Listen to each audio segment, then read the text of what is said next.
The origin of a thing is a damned puzzle. Once it happens, it can never be recovered, but it sets in motion all that comes after. It is the one thing which can explain everything.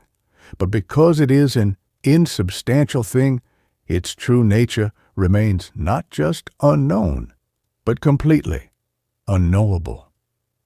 Mark Twain, 1875.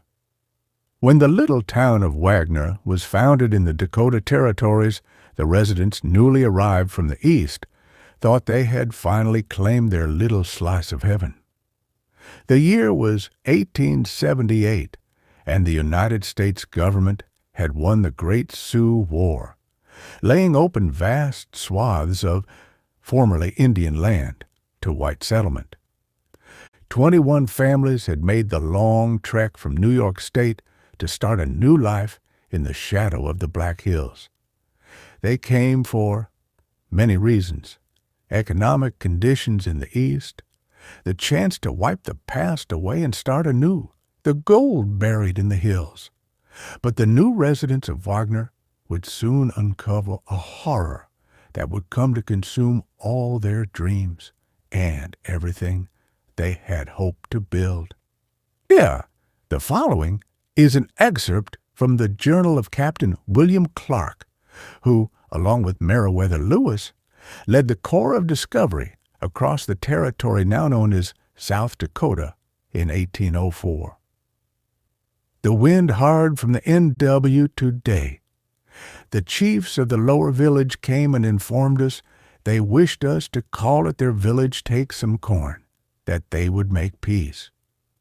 Captain Lewis questioned the chiefs about the prairie wolf and sundry other animals, and the chiefs said a great black wolf was known to hunt the western plain, coming as far as the great river in hard seasons, a savage beast as large and as cunning as man.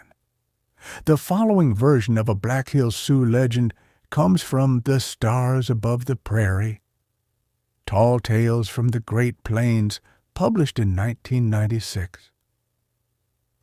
When the world was new, the great apportioners set aside the lands of the high trees as a home for the animals and the birds. The people of the prairie could hunt the buffalo and deer and follow them across the great plain, but only those who walk in many skins were allowed to hunt the hills. From the journal of Captain John Potter of the 7th Minnesota Infantry Regiment, stationed in the Dakota Territories and tasked with defending white settlers from Sioux raids. May 23, 1879. The settlers of Wagnertown endure a hard winter, and their provisions and stock were the prey of rapacious animals. It comes to us from a trader by the name of McCormick, the story of a boy of the town who was taken from his home by a huge wolf at night. The men of the town gathered themselves and went in search of the creature's lair.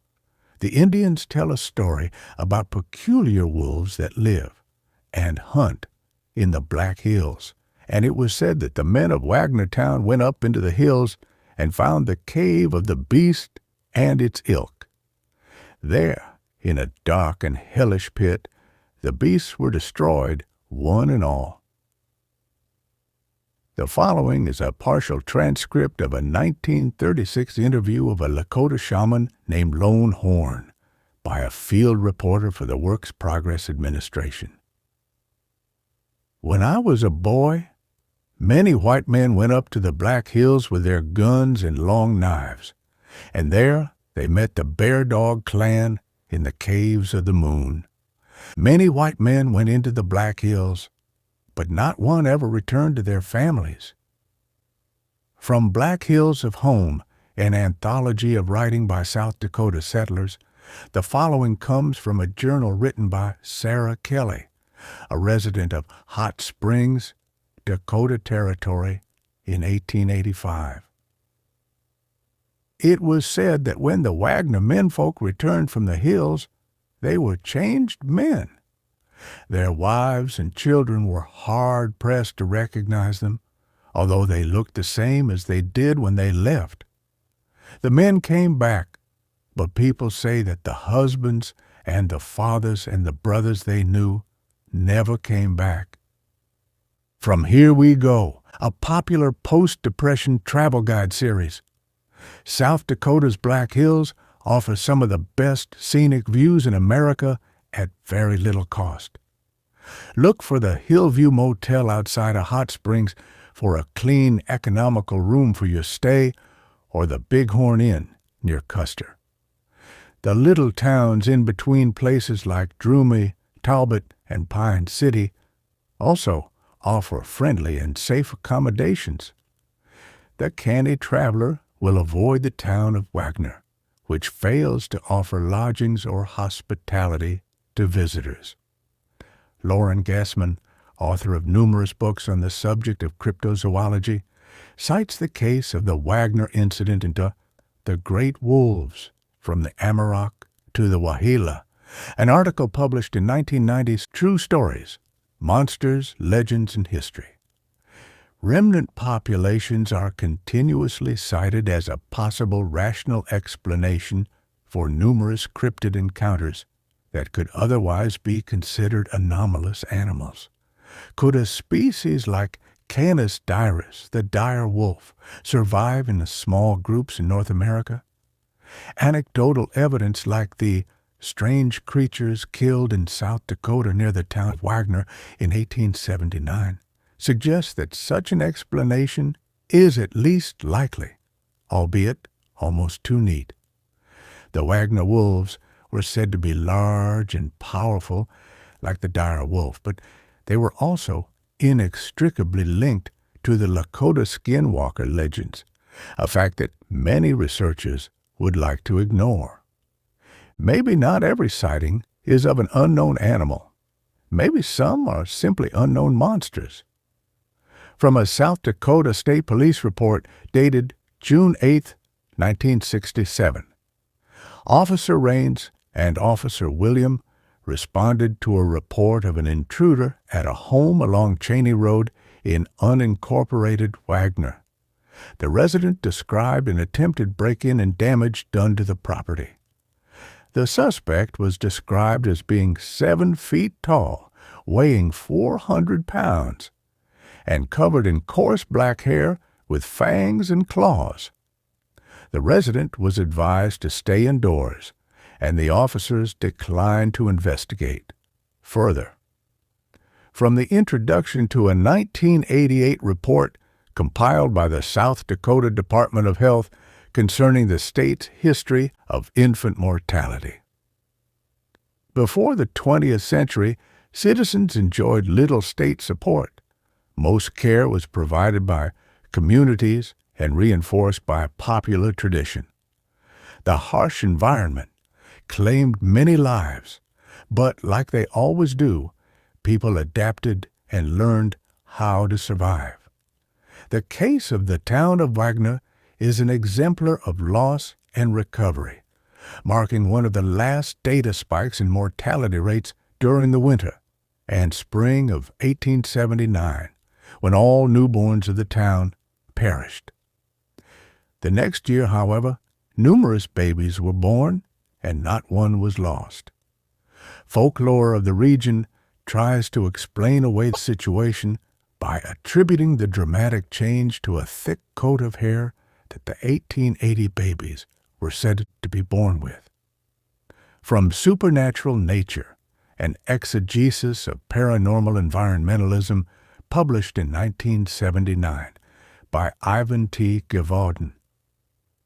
The figure of the werewolf is significant in that it allows for a return of the long-repressed natural order from a space that is within the human body and not externally divided. What is the interior? It is never known, but it engages with the exterior force in a kind of evolutionary process. The werewolf must be seen not as a ravenous creature that preys upon man, a monster from a movie picture, but as man's logical replacement in the universe. To become a monster is to adapt to one's environment. Similarly, if man can become lost in the mask of the animal, to what extremes would the animal go in order to claim the place of man? Does man seek the savagery of the wolf, or does the wolf seek the culture of the man? From the September 21st, 2003 edition of the Black Hills Herald, a newspaper covering the southwest corner of South Dakota. When archaeologists from the University of South Dakota started their dig at Site 41, better known to locals as the Cave of the Moon, they expected to find the remains of a large number of coyotes, gray wolves, or even some kind of exotic hybrid canine. After all, Black Hill's tale suggested that dozens of such animals were killed there in the winter of 1878 after preying on the livestock of the newly settled town of Wagner. "You can't go into a dig with too many assumptions," says Dr. Michael J. Lloyd, who oversaw the expedition over the summer. "We thought we would find animal bones, but we never expected that the cave system would be full of human remains. It's quite extraordinary." Preliminary analysis suggests that the bones, dating from the late 19th century, show extensive signs of animal bite marks and appear to be exclusively made up of Caucasian males. From a January 2005 post on the blog Strange Dakota, written by Deadwood Dave. The Cave of the Moon has always been an obscure SD legend, but lately it's been on everyone's radar. After the archaeologists from USD opened up the cave and found all those old settler bones, there was talk of doing some DNA testing and comparing it to the old-time families of Wagner. Well, before they got the program off the ground, Wagner turned into a ghost town. No one lives there anymore. In the space of a year, families that had been there for generations moved away. They said it was because of the bottle plant closing and all the lost jobs. But I don't know. Where did the people of Wagner go? And what really scared them off? Sometimes when people go digging for things that were buried for so long, it can cause everything to change. The people of Wagner may have taken the secret of their origins with them when they disappeared en masse, sometime in 2004. Few documents remain to support the fact that the small town even existed at all. If the men of Wagner were slaughtered to a man in the Black Hills in 1879, as the discovery in the Cave of the Moon suggests, who or what came out of the hills to take their place? How long can a secret live and reproduce, creating generation after generation of monsters? We are left to speculate on the true story and live in fear of the answer.